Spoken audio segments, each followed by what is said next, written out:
제가 본격적인 그 이론에 대한 얘기를 하기에 앞서서 인간이라는 것이 어떨 때 가장 행복할까 이런 생각을 하고 제가 나름대로 그림을 그려본 건데, 그래서 어떻게 행복하냐면 인간이 가장 행복할 때가 어떨 때냐 하면은 빵과 장미가 해결된 상황 속에서 사는 게 제일 행복한 거야. 그래서 빵은 의식주예요. 내가 먹고 사는 것들이 걱정이 없었을 때 행복한데, 근데 빵과 장미가 빵이 해결됐었을 때, 빵이 해결되면 의식주를 되면 뭐하고 살고 싶습니까? 대부분의 노인들이 뭐라고 부르시냐면 의미 있는 삶을 살고 싶어요. 인정받고 싶어요. 내가 존재로서. 그게 장미거든요. 그러니까 빵을 누리고 장미를 가진 존재로 이 존재가 있었을 때 가장 행복하지 않겠느냐 이런 얘기거든요. 근데 오늘날의 노인들이 빵이 해결이 안 돼 있고, 그리고 장미, 늙으면 죽어야지 존재가 인정이 안 됩니다. 그래서 이것이 해결되는 상태들 속에서 어떻게 되냐면 토론하는 동료가 있을 때, 우리가 서로 이제 동료들이 있었을 때 행복한 거 아니에요. 우정이 있어야 된다.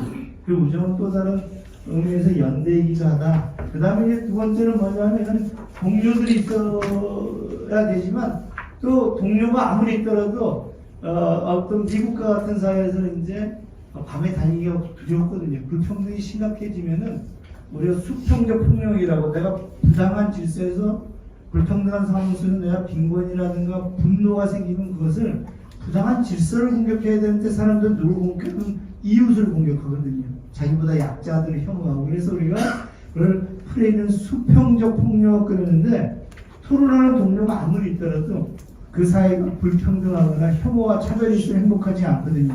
그래서 이제 내가 행복하려면 토론하는 동료가 있어야 되지만, 차이가 편안히 드러나는 광장, 우열이 아니라 어떤 사람들이 있는 그 존재 자체가 차이로 인정되고 그것이 편안히 얘기할 수 있는 광장이고, 누구도 배고프지 않는 사회, 누구도 배고프지 않으면서도 소크라테스처럼 묻고 질문하고 이렇게 살 수 있는 사회에서 배고프지 않는 소크라테스의 사회가 있다라면 나는 행복하지 않을까. 이게 이제 제가 갖고 있는 전제예요. 그랬었을 때 나는 나와 나를 둘러싼 공동체의 우정과, 그리고 공동체가 어디로 가야 되는지에 대한 성찰을 하면서 살아갈 때 그것이 가장 행복하지 않겠느냐. 이게 이제 제가 갖고 있는 전제거든요. 이런 전제들 속에서 이것이 가능한 상상을 하는 것들이, 그리고 이런 가능한 것을 철학적으로 논의하는 것들이 선배 시민론이다, 이렇게 얘기를 하려고 하는 거예요.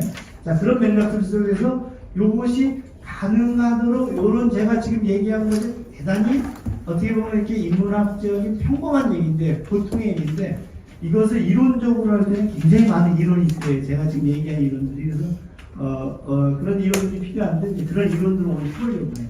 자, 그러면 제가 아까 이런 상태가 행복하다고 했는데, 현실은 어떠냐면, 현실은 이제 자네는 경비원이 사람이라고 생각하지 그 생각이 잘못된 것이라네. 사람이라면 어떻게 이런 폐기물 떠면서 숨을 쉴 수 있겠는가? 사람이라면 어떻게 이런 초소에서 잘 수 있겠는가?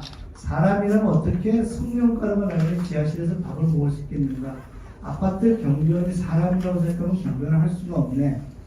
이건 뭐냐면 30년 동안 공기업에서 근무하신 그 조정진이라는 분이 퇴직 이후에 경비원을 갔거든요.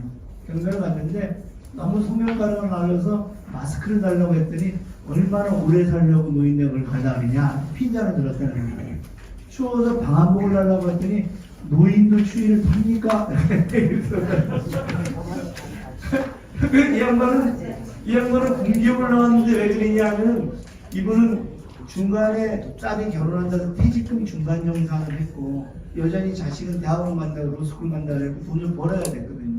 그래서 양반은 너무나도 굴욕적인 걸 느꼈는데, 그때 옆에 있는 경비원이 이런 얘기를 한 겁니다. 자, 그래서 제가 아까 행복이라는 것은 이래야 되는데, 빵이 기본적으로 배고프지 않는 사회가 돼야 되는 게, 이 양반은 소크라테스는커녕 대고품 속에서 이런 굴욕을 감당해내더라.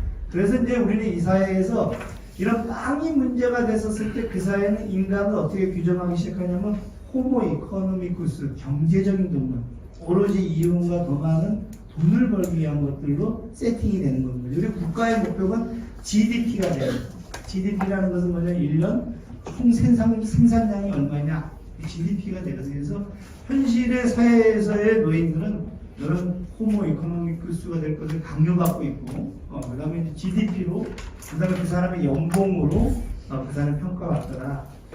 그다음에 이제 그런 맥락들 속에서 보면 이 보부아르라는 사람이 그런데 이런 것들은 그냥 이런 것이 아니라 우리 사회가 그렇게 생겨먹어서 그래. 원래 이 사회 자체가 자본주의나 그럴 수밖에 없어. 이렇게 얘기하는 것이 보부아르거든요. 저보다 목소리 좋은 분이 한번 읽어볼게요. 자본주의는 이익을 증대시키기 위해서라면 어떤 값을 치르더라도 생산성을 증가시키려고 힘쓴다. 생산품이 더 풍부해지면서 최저는 이윤의 상승을 요구한다. 고령 노동자들은 부과된 일의 신속성을 따라갈 능력이 없다. 그래하여 그들은 실직을 당하게 되며 사회는 고령 실직자들을 최하층민으로 취급한다. 보부아르가 얘기했지만 아까 요분이 있잖아요. 임계장 이야기의 요분이 임계장 조정전이라는 분이 쓴 책이 임계장 이야기예요. 임시계약직 노인장 이야기. 그래서 갔더니 자기를 고다자라 그러는 거예요. 고르기 쉽고 자르기 쉽고 다루기 쉽고 고다자라 그러더라. 그래서 이 보부아르의 글을 보게 되면 뭐래? 우리를 최하층민으로 다루더라. 왜 최하층민으로 다루래? 호모 이코노미쿠스의 사회에서는 저 사람이 생산력이 있고 연봉이 많아야 되거든요. 그런 것을 다 잃어버렸기 때문에 그 사람 이 사회에서는 뭐가 돼? 최하층민이 된다. 그래서 아니 뭐 노인의 취업을 합니까? 이런 얘기를 할 수 있다는 거예요. 그래서 제가 이제 보부아르의 얘기를 보면서 사회는 고령 실직자들을 최하층으로 취급하더라 이라는 거예요. 자, 이거는 뭐냐면 누스바움이 이제 얘기를 해요. 누스바움은 이제 같은 맥락을 얘기하는데 노인들은 모든 분야에서 경쟁력이 떨어지며 일반적인 대화를 이해할 능력이 없다는 통념이 있다. 그래서 의사와 간호사들은 고령 환자들에게 뭔가를 설명할 때 마치 아기에게 말하듯 높은 음조와 유난히 또렷한 발음을 구사한다. 이런 말들을 어르신 언어라고 부르기도 한다. 휠체어 이용자들이 정신적인 능력에 아무런 문제가 없는데도 사람들로부터 아기 말투를 듣는 경우가 많은 것처럼 나이 든 사람들은 무조건 무능하고 생활의 모든 부분에서 서투르다고 간주된다. 개개인의 능력에 대한 판단은 생략된다.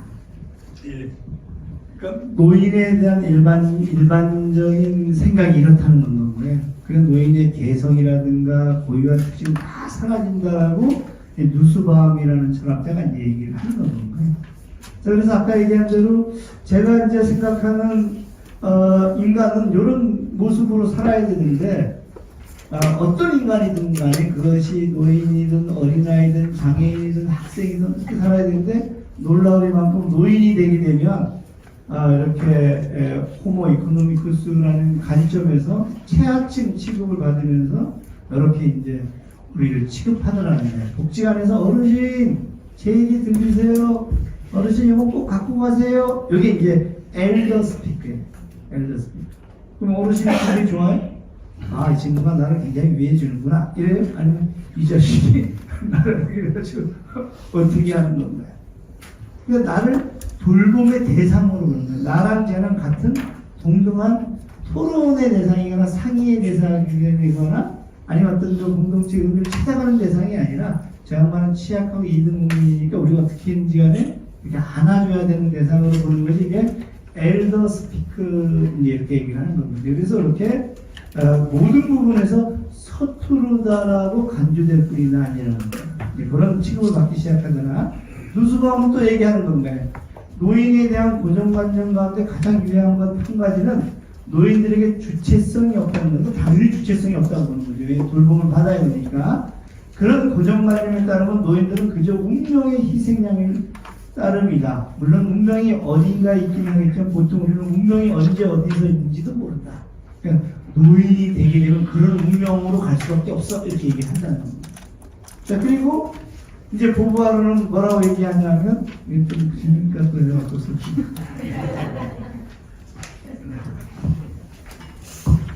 성인 남자에게 경제적으로 종속되어 살고 있는 여자나 청소년들은 노인들보다 훨씬 자기 방어력이 강하다.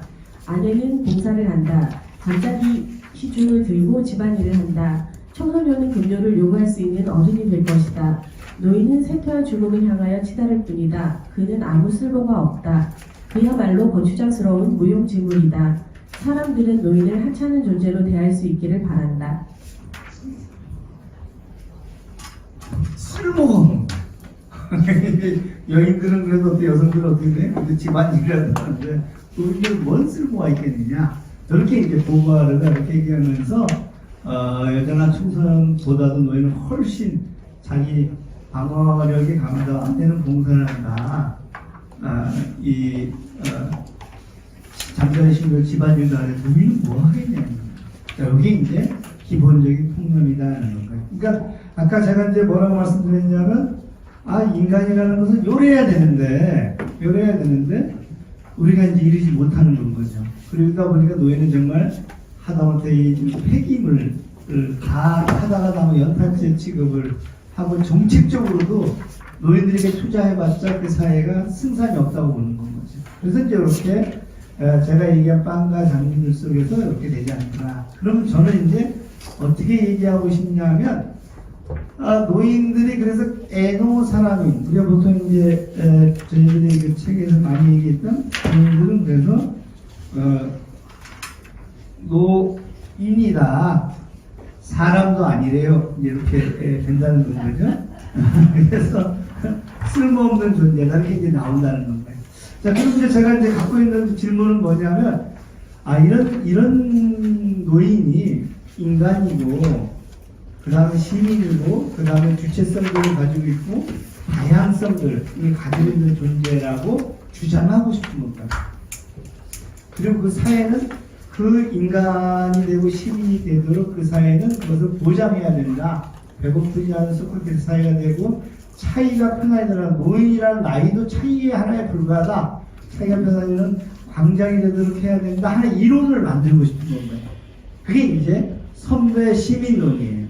선배 시민론인데, 그래서 그 이론을 만들기 위해서 이제 노력을 하는 건가요. 그래서 이제 지금 얘기한 대로 이 상황들 속에서 노인은 완전히 이론을 만들고자 이론을 만들기 시작하는 거예요. 그래서